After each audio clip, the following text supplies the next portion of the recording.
Jaylen Brown poderia ter simplesmente dito não pra troca, contou que ele ficou tão chocado, tão bravo, que ele jogou o celular pro outro lado da sala. Privilégios ricos, não é mesmo? É tipo nós, meros CLTs no nosso trabalho, né, gente? Não dá pra gente não ir.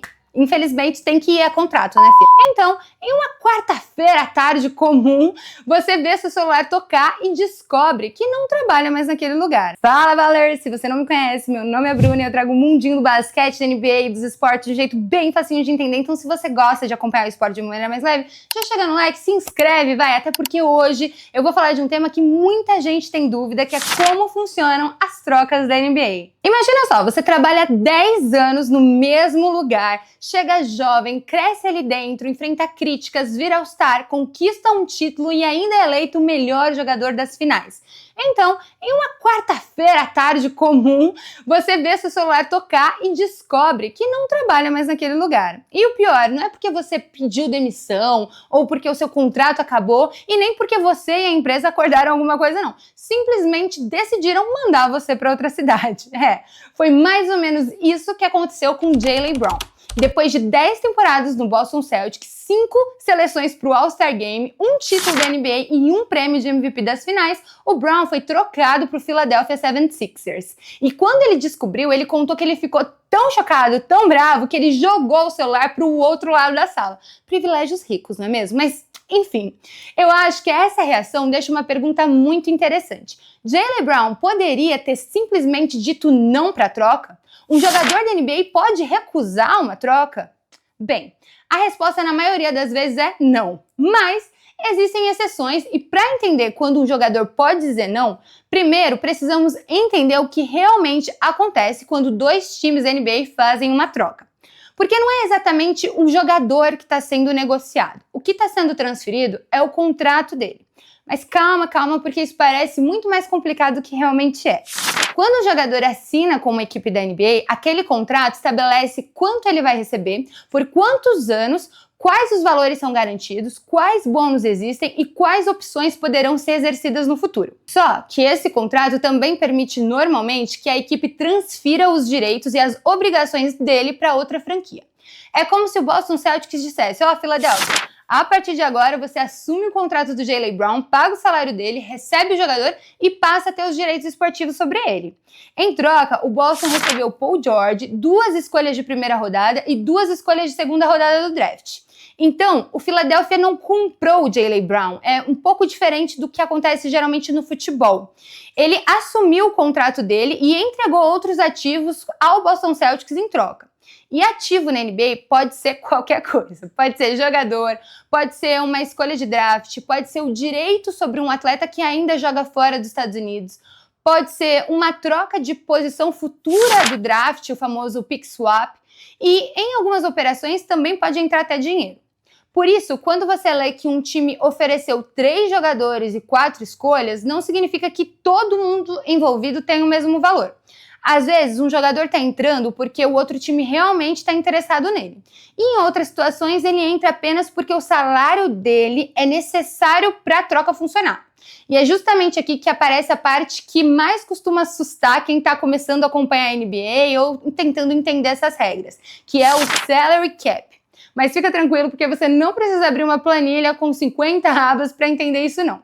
Pensa no salary cap como um limite de gastos criado para organizar quanto cada time pode comprometer com salários. Na temporada 2026-2027, esse limite foi estabelecido em pouco menos de 165 milhões. Só que esse teto da NBA é flexível. Isso significa que existem situações em que uma equipe pode ultrapassá-lo para contratar ou manter jogadores. Mas quanto mais uma equipe gasta, mais restrições ela enfrenta. Depois do teto salarial, existe outra coisa que você precisa entender, que é a linha do imposto de luxo. E acima dela ainda existem outros 2 limites conhecidos como primeiro e segundo apron. Mas calma, não precisa decorar todos esses termos não. A ideia importante é que quanto mais cara já é a folha salarial de uma equipe, menor é a liberdade dela para poder fazer novas movimentações. Agora imagine um time que já está acima do teto salarial e deseja receber um jogador que ganha 50 milhões de dólares por temporada. Normalmente, esse time não pode entregar apenas uma escolha de draft e receber os 50 milhões. Ele precisa mandar contratos de volta para que os salários fiquem dentro das regras permitidas. Não necessariamente precisa ser uma troca de 50 milhões por exatamente 50 milhões. Existem margens e fórmulas diferentes dependendo da situação financeira de cada equipe. Mas, para quem está assistindo de casa, a melhor maneira de entender é: se um time já gastou quase tudo que podia, ele geralmente precisa liberar salário para receber outro contrato grande. É como tentar colocar uma mala enorme em um porta-malas que já está cheio. Antes de colocar a mala nova, você precisa retirar algumas coisas ou reorganizar tudo. É por isso que algumas trocas parecem estranhas. Você olha e pensa: mas esse jogador nem combina com esse time, por que colocaram ele nessa negociação? Possivelmente porque o contrato dele ajudava a fechar essa conta. Escolhas do draft podem ser extremamente valiosas para convencer o outro time, mas elas não funcionam como salário. Uma escolha de primeira rodada pode ser o ativo mais importante da negociação, mas o valor salarial dela naquele capítulo é zero, né? Porque a gente ainda não tem o jogador, não sabe quanto que ele vai ganhar. Por isso, são incluídos contratos que ajudam a fazer o dinheiro encaixar. E é também por isso que algumas negociações envolvem 3, 4 ou até 5 equipes. Um time quer o jogador, o outro quer as escolhas, um terceiro aceita receber determinado contrato e um quarto aparece porque possui espaço disponível na folha salarial. Agora, voltando para o Jaylen Brown, se ele estava decepcionado, não queria sair do Boston e nem participou da decisão, por que ele não recusou? Porque a regra geral da NBA é muito simples. Se o contrato de um jogador permite que ele seja negociado, a equipe não precisa da autorização dele para realizar a troca. O time pode avisá-lo como um sinal de respeito, pode conversar com ele, com o empresário dele antes, pode explicar os motivos caso queira, mas isso não significa que seja obrigado a pedir permissão e nem obrigado a fazer todas essas coisas. O Jaylen podia ficar triste, podia ficar irritado, podia questionar a maneira como tudo aconteceu e podia dizer publicamente que se sentiu desrespeitado.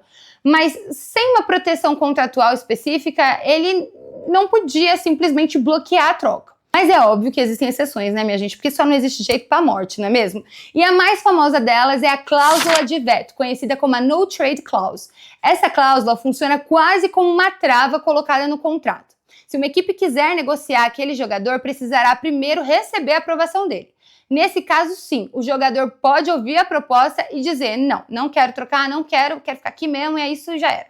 E a troca não acontece. Só que uma cláusula formal de veto é extremamente rara na NBA. Para poder negociar esse direito, o jogador precisa atender requisitos específicos de experiência. Pelo menos 8 temporadas na liga e 4 consecutivas com a equipe que está oferecendo o contrato. E mesmo atendendo esses requisitos, ele ainda precisa convencer a franquia dele a incluir essa cláusula. Ou seja, não é um benefício automático, é uma proteção negociada. Normalmente, apenas jogador com muito poder dentro da liga consegue colocar uma cláusula assim no contrato. E atenção, porque existem outras condições que parecem o veto, mas não são. Uma delas é a Player Option. A Player Option permite que o atleta decida se continuará ou não no contrato em uma determinada temporada, mas ela não impede automaticamente que ele seja trocado enquanto o contrato dele está valendo. Se ele aceitar a opção e permanecer sob contrato, ainda poderá ser negociado, salvo se existir alguma outra proteção. Outra coisa muito confundida com a cláusula de veto é a Trade Kicker. A Trade Kicker é um bônus financeiro ativado quando o jogador é negociado. Ele pode tornar uma troca mais cara ou mais difícil de organizar, mas não dá ao atleta o direito de dizer não. Resumindo, o Player Option é uma decisão sobre continuar no contrato. A Trade Kicker é um bônus provocado pela troca. A No Trade Clause é o verdadeiro poder do veto. Além dessa cláusula, existem algumas situações muito específicas em que o consentimento do jogador é necessário. Uma delas pode acontecer quando o atleta assina um contrato de apenas uma temporada e no final dele ele terá o que chamamos de Bird Right ou Early Bird Right. A regra foi criada nos anos 80 e homenageia o jogador Larry Bird do Boston Celtics. Ela ajudou o time a manter o atleta ultrapassando o teto de salário da época. Esses direitos ajudam a equipe a renovar com o jogador mesmo quando ela já está acima do teto salarial. Como uma troca pode fazer o atleta perder essa condição, a regra permite que ele recuse a movimentação em determinadas circunstâncias. Também existe proteções envolvendo alguns agentes livres restritos e contratos resultantes de certas ofertas igualadas. E existe o Sign and Trade. Nesse formato, o jogador que está livre ele no mercado, aceita assinar um novo contrato com sua equipe anterior e é imediatamente enviado para outra franquia. Mas percebe a diferença? No sign and trade, a assinatura do jogador é necessária. Sem ele aceitar aquele novo contrato, não existe operação. Esse, inclusive, é um recurso muito usado por LeBron James em suas trocas. Isso não é uma franquia pegando um contrato antigo e mandando o atleta para qualquer lugar. É uma negociação construída com a participação dele. Existem ainda períodos em que um jogador simplesmente não pode ser trocado. Um atleta recém-contratado geralmente precisa esperar um determinado tempo antes de poder entrar em outra negociação. Alguns novatos também passam por um período inicial de proteção e certas extensões contratuais podem impedir uma troca por alguns meses. Mas isso não significa que o jogador ganhou o veto, significa apenas que a própria NBA ainda não permite que a equipe o negocie. Mas, quando o prazo termina, ele volta a poder ser trocado normalmente. Agora, se a maioria dos jogadores não possui o veto porque tantas estrelas divulgam uma lista de equipes para quais elas aceitariam ir. Porque ter influência é diferente de ter poder. Uma estrela pode pedir uma troca, pode dizer que prefere jogar no Miami, no Los Angeles, Nova York, e o empresário dela pode avisar as outras equipes que o jogador não pretende renovar esse contrato. E isso pode diminuir bastante o número de propostas. Imagina que você dirige uma franquia e está pensando em entregar 4 escolhas de draft por um jogador. Só que o contrato dele acaba no ano seguinte, o empresário avisa que ele irá embora assim que ele puder. Você provavelmente vai pensar 2 vezes antes de fazer a oferta. O jogador ele não vetou a troca, mas ele usa o futuro do próprio contrato como pressão para a própria equipe. Foi algo parecido com o que aconteceu quando Damian Lillard pediu para sair do Portland e demonstrou a preferência por Miami. Essa preferência afetou todo o mercado. Mesmo assim, ele não possuía um veto que obrigasse Portland a mandá-lo para o Heat. No final, ele acabou negociando com o Milwaukee Bucks. Mas e se o jogador simplesmente se recusar a aparecer no novo time? Isso também não cancela a troca. Quando a operação é aprovada, a nova equipe passa a controlar os direitos daquele contrato. Se o atleta não se apresentar ou se recusar a cumprir suas obrigações, poderá enfrentar multas, suspensão, perda de salário e outras medidas disciplinares previstas no acordo coletivo. Ele pode demonstrar insatisfação, pode pedir uma nova negociação, pode conversar com a direção, mas não consegue desfazer a troca simplesmente ficando em casa ou, sei lá, fazendo greve. É tipo nós, meros CLTs no nosso trabalho, né, gente? Não dá pra gente não ir.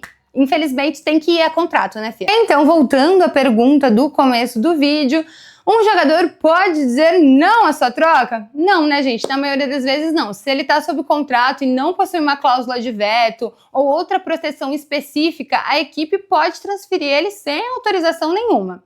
Ele pode até tentar influenciar o seu destino, poderá pedir para ser enviado para uma equipe específica, poderá usar a duração do contrato como pressão, mas a preferência dele não é uma ordem. O jogador só consegue bloquear legalmente a movimentação quando o seu contrato ou alguma regra específica exige o seu consentimento. Jaylen Brown podia não gostar da decisão, podia jogar o celular longe, podia cobrar mais respeito do Boston Celtics, mas não pôde impedir que a troca fosse concluída. E talvez essa seja a melhor maneira de entender as trocas da NBA. O jogador tem voz, algumas estrelas possuem mais influência, pouquíssimas possuem um veto de verdade e na maior parte das vezes quem tem a última palavra ainda é a franquia. Agora eu quero saber a sua opinião. Você acha que um jogador que passou 10 anos em uma equipe deveria ter o direito de recusar uma troca? Ou quando ele assina um contrato milionário, a franquia deve continuar tendo liberdade para negociá-lo? Porque no papel, essa é uma discussão sobre contrato, salary cap e escolhas de draft, mas quando o celular toca, quem precisa fazer as malas é uma pessoa, né? Um ser humano, é a família toda. O que vocês acham? Eu acho que eu entendo a questão dos jogadores, às vezes é difícil, né? Você mudar a sua vida inteira, às vezes você tá apegado, é o time que te draftou, é o seu time do coração.